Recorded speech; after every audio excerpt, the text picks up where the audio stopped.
வணக்கம். இன்னைக்கு நம்ம ஒரு மீன் வறுக்கிறதுக்கு மசாலா பொடி தான் ரெடி பண்ண போறோம். அது நம்ம வந்து ஃப்ரெஷ்ஷா நல்லா வறுத்துட்டு அதை வந்து ட்ரையாவே வறுத்துட்டு நம்ம அதை வந்து பொடி பண்ணி வச்சுக்கிட்டோம்னா மீன் வறுவலுக்கு அப்பப்போ நம்ம ஒரு எப்போ வறுக்கிறோமோ அப்போ தேவைப்படும் போது 2 ஸ்பூன் போட்டு நம்ம வறுத்துக்கலாம்.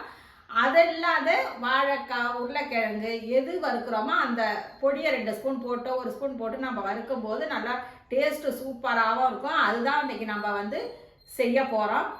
சமையலுக்கு முன்னாடி இதை நான் சொல்லிக்கிறேன்.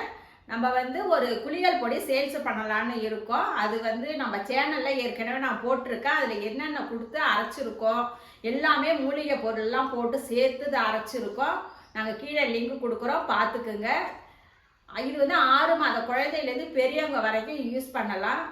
முகம் ஷைனிங் ஆகும், நல்லா கரும்புள்ளிலாம் இல்லாமல். முகத்தில் சில பேருக்கு பார்த்திங்கன்னா கரும்புள்ளி இருக்கும், முகப்பரு வராது, தோல் சுருக்கம் கொடுக்காது.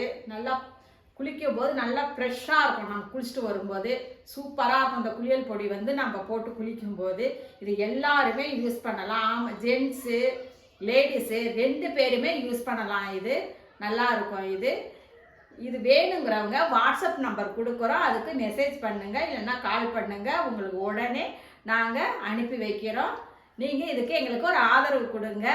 இப்போ வாங்க, இப்போ நம்ம மீன் வறுவல் எப்படி மசாலா பொடி ரெடி பண்ணலான்னு பார்த்துடலாம். இது வறுக்கிறதுக்கு ஒரு பேன் ஒன்று வச்சுக்கிங்க.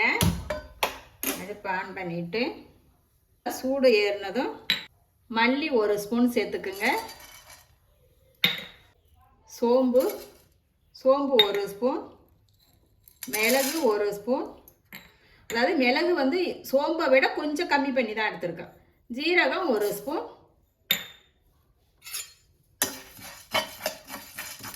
இது நல்லா அப்படியே வறுத்துக்குங்க. தீயை வந்து கம்மி பண்ணி வச்சுக்கிங்க. நல்லா சிம்மில் வச்சுட்டு வறுத்துக்குங்க. இது ஒரு 6-7 வரமிளகாய்,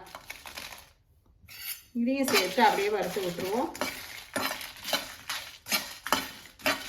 இங்கே இதை மாதிரி பொடி பண்ணி நம்ம வச்சுக்கிட்டோம்னா அப்போ நம்ம அப்படியே 2 ஸ்பூனை எடுத்து போட்டு டக்குன்னு வறுத்துடலாம். நம்ம இல்லைன்னா நம்ம ஒரு மசாலா அரைச்சிக்கிட்டு இருக்கணும்.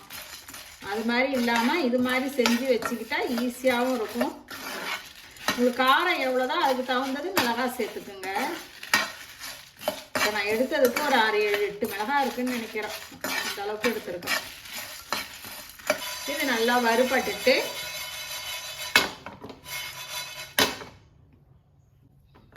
இது நல்லா வறுபட்டுட்டு ஆஃப் பண்ணிக்கிங்க. கொஞ்சம் ஆறட்டும். இப்போ இதை நல்லா ஆற விட்டு நம்ம வந்து மிக்ஸி கப்பில் சேர்த்தாச்சு.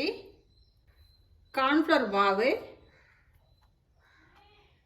அரிசி மாவு, மஞ்சத்தூள், இது வந்து கலருக்கு காஷ்மீர் மிளகாத்தூள். இவங்கள்ட்ட காஷ்மீர் மிளகாய் இருந்ததுன்னா அதை கூட நீங்கள் அதில் சேர்த்து நம்ம வந்து வறுத்துக்கலாம், மிளகாய் வறுக்கும் போதே. இப்போ இதில் உப்பு, இதை எல்லாத்தையும் சேர்த்து நல்லா நைஸாக பொடி பண்ணி எடுத்துகிட்டு வந்துடுறேன். நல்லா பொடி பண்ணி எடுத்துகிட்டு வந்தாச்சு. நல்லா திறக்கும் போதே நல்லா வாசனை அடிக்குது, சூப்பராக இருக்குது. பாருங்க எப்படி இருக்குன்னு. இது மாதிரி நம்ம செஞ்சு வச்சுக்கிட்டோம்னா ஈஸியாக இருக்குங்க நமக்கு. உங்களுக்கு வந்து இஞ்சி பூண்டு பேஸ்ட்டு சில பேருக்கு வந்து மீனில் வறுத்து செய்வாங்க. அது மாதிரி செய்கிறவங்க இஞ்சி பூண்டு பேஸ்ட்டை கொஞ்சம் போட்டுக்கலாம். இல்லை இஞ்சி பூண்டு வேணான்னா அதை அப்படியே நம்ம வந்து சேர்த்து நம்ம மீன் வறுத்துக்கலாம். எவ்வளோ சூப்பராக கிடச்சிட்டு நமக்கு.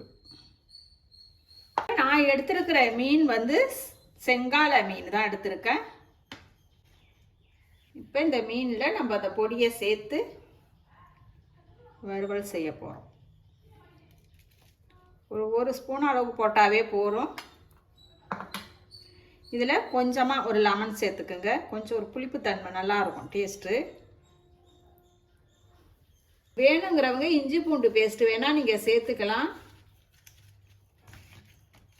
இது வந்து எனக்கு அந்த இஞ்சி பூண்டு ஒரு மாதிரி அது நெஞ்சிலே இருக்குது இந்த மீன் வறுத்து செய்யும்போது. அதனால எனக்கு பிடிக்கல. அதனால் அதை அப்படியே சும்மாவே செய்கிறேன்.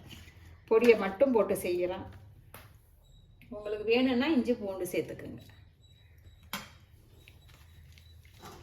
அப்படியே மீன் மேலே எல்லா மசாலாவும் படுற மாதிரி அப்படியே பரட்டி விட்டுக்குங்க.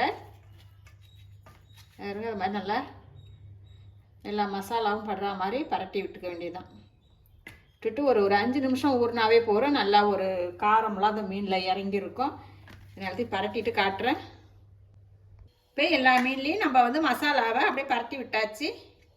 இதை மாதிரி நல்லா பரட்டி விட்டுக்குங்க. அப்படியே உங்களுக்கு வந்து அப்படி மசாலா வந்து மீனில் பிடிக்கலன்னா லைட்டாக கொஞ்சமாக தண்ணி தெளித்து விட்டு இந்த மாதிரி பரட்டி எடுத்துங்க. ரொம்ப தண்ணி ஊற்றிடாதீங்க, அப்புறம் கொஞ்சம் மொறுமொறுப்பு வராது.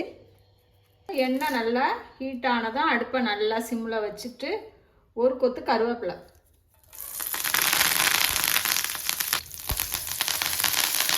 கருவேப்பிலை போட்டு செய்யும்போது நல்ல ஒரு வாசனை இருக்கும். நம்ம மீனை இதில் சேர்த்துருவோம்.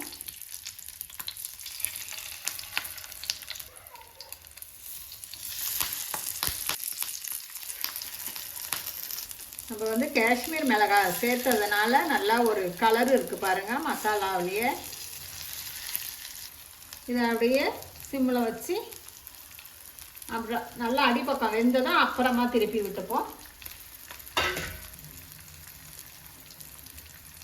இப்போ மீன்லாம் நல்லா வறுத்தாச்சு. எப்படி இருக்குது பாருங்கள்,